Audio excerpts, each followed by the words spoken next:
Jan Hunnicky, Barry Savanes, Marty Hereford, board members, staff, benefit committee, donors, sponsors, and honored guests.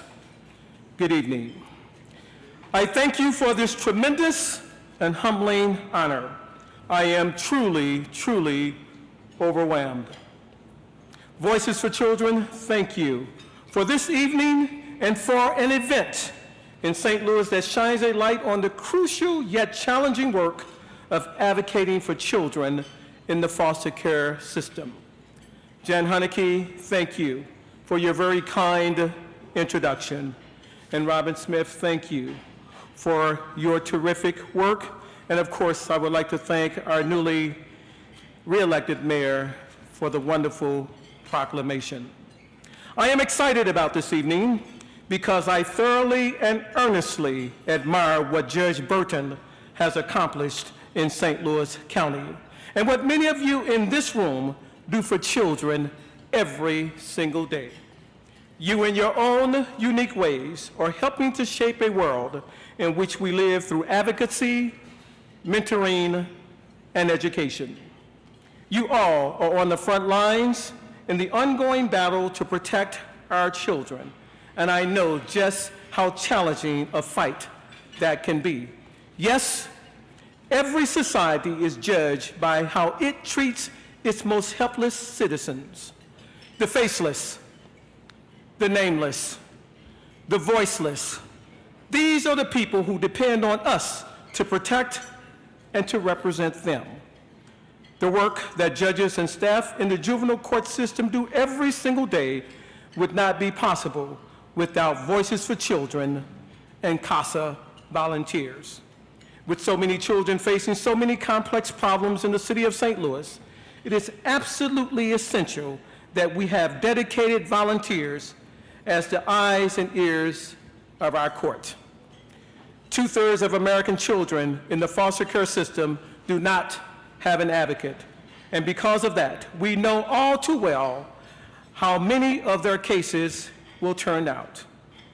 These indivisible children are not only removed from their families, but frequently separated from their siblings, bounced around from house to house and from school to school.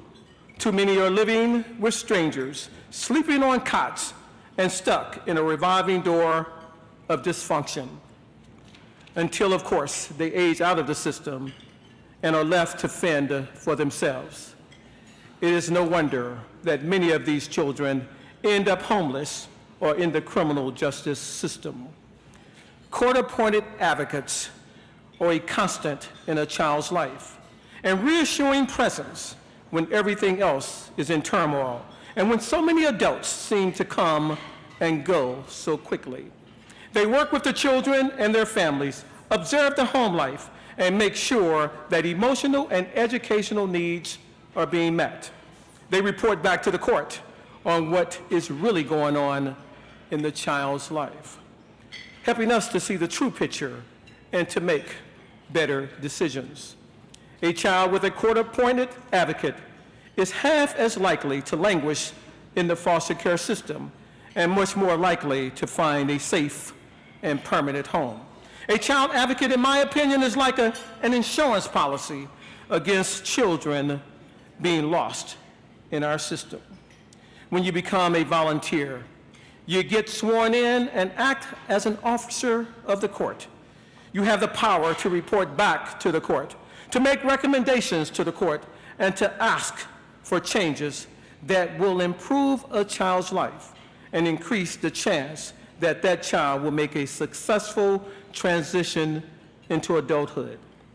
It is no secret that our caseworkers are overloaded and overwhelmed.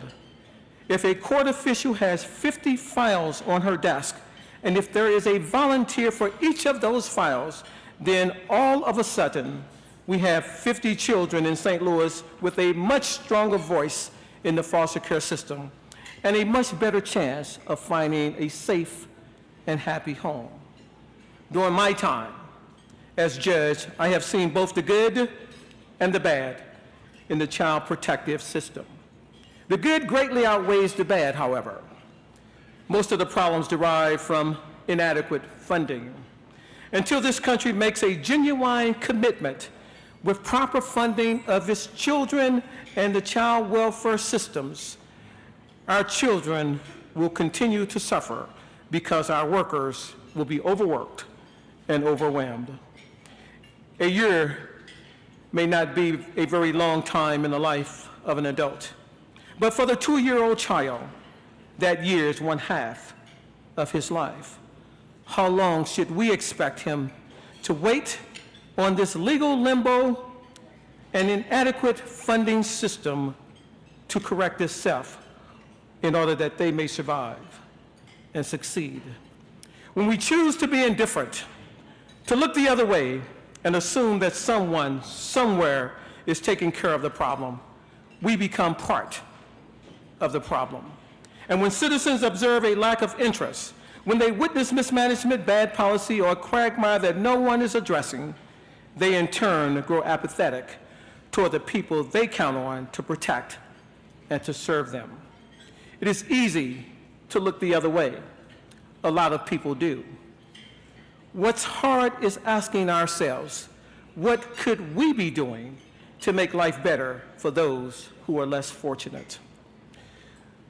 We need every court system in the United States to recognize that a court-appointed advocate is essential to the successful outcome of our children.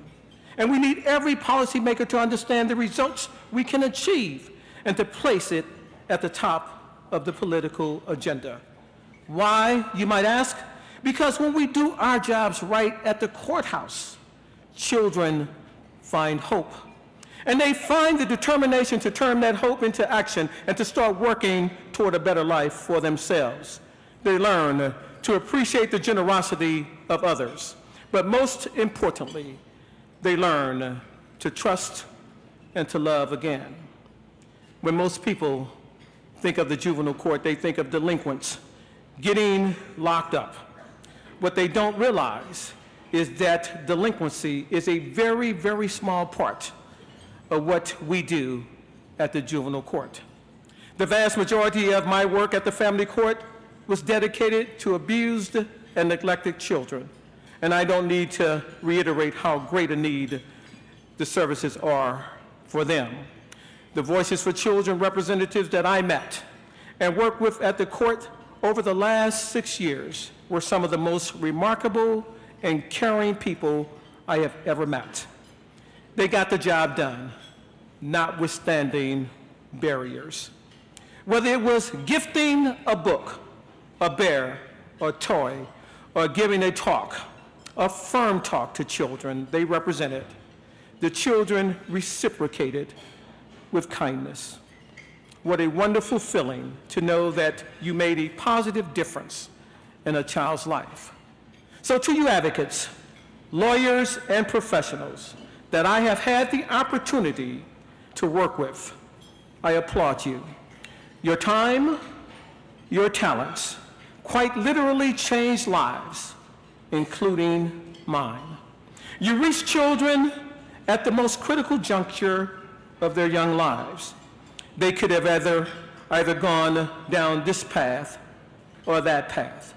But what made a difference between the outcome of a bad situation was you, a concerned adult looking out for them, speaking up for them, and giving them a voice. That is what you did. That is what you do. And that is why I wanted to be here tonight, simply to say thank you. On behalf of my wife, Stacy, and on behalf of the juvenile court in the city of St. Louis, my assistant and media person, Jolene Dixon, and Matt Murphy, I want to thank you so very much for this tremendous honor. Thank you for your contribution to our society, but most importantly, thank you for saving our children's lives. Have a good evening.